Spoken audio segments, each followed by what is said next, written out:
Before DC became the city it is today, it was a sprawling wetland that supported great biodiversity for plants and animals. Over the last few centuries, that wildlife has been reduced to just a few controlled areas, but thanks to the hard work of local residents, a lot of that wildlife has survived.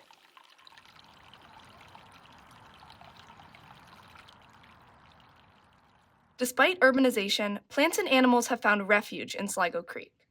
It is a sub-tributary that reaches from Wheaton, Maryland, down to Prince George's County, where it eventually converges with the Northwest Branch. The creek's close proximity to residential areas, while depriving it of the protection it once had, gives way to a symbiotic relationship for both the community and the wildlife. I'm an ornithologist at the Smithsonian Migratory Bird Center, where my job is to study the survival and movement of birds around the greater DC area and really across most of the eastern United States. Through research like his, it has become clear that there is an unexpected importance to urban water features like Sligo Creek. Well, Sligo Creek is really cool on a lot of levels. One of the ways that it's cool is a creek resource like this. When it comes to urban and suburban environments, water is actually one of the big limiting factors.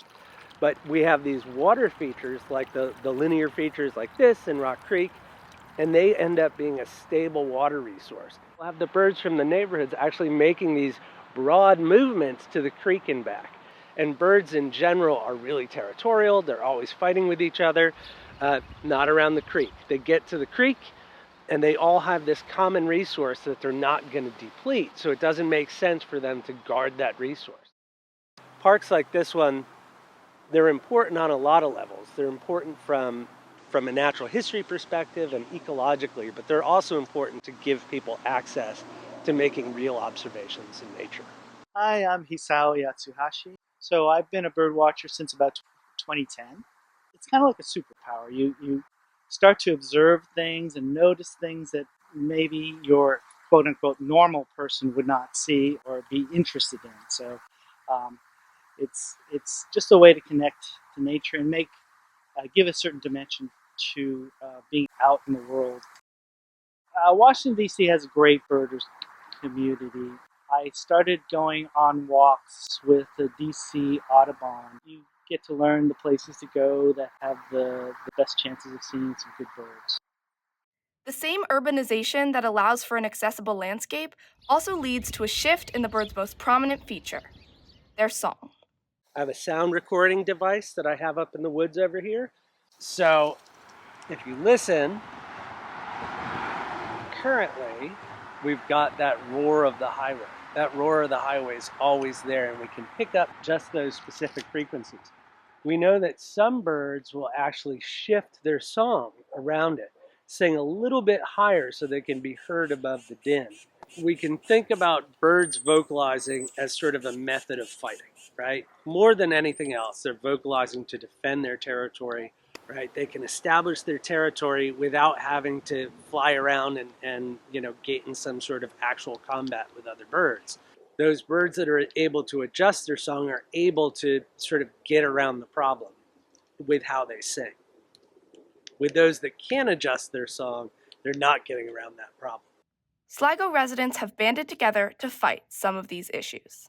My name is Kit Gage, and I've been working with Friends of Sligo Creek since 2005, and I've done a lot of work, especially with their stormwater committee.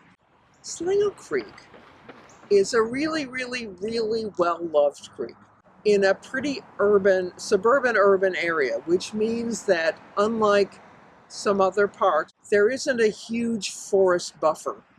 There's more heat, there's more fecal coliform, but in all of those categories, Sligo Creek is more polluted than the bigger creeks like Northwest Branch or Rock Creek. With local work, with hyper-local work, people who live along it and walk along it and appreciate it can themselves make a noticeable difference in the work that they do. So it's in some ways more gratifying for people than trying to do national or international work. We're using the same techniques that we use in the deepest of forests, that we use in pristine prairies and grasslands. We're using these same techniques to monitor birds, whether it's banding, whether it's putting up automated sound recorders, whether it's tracking. But we're doing it here, essentially in the middle of the city, surrounded by folks walking by on trails and things like that, going about their everyday lives. It's sort of this funny dichotomy that we live in, that we're doing this research um, right around people. And they don't really know. We're just weirdos in the bushes.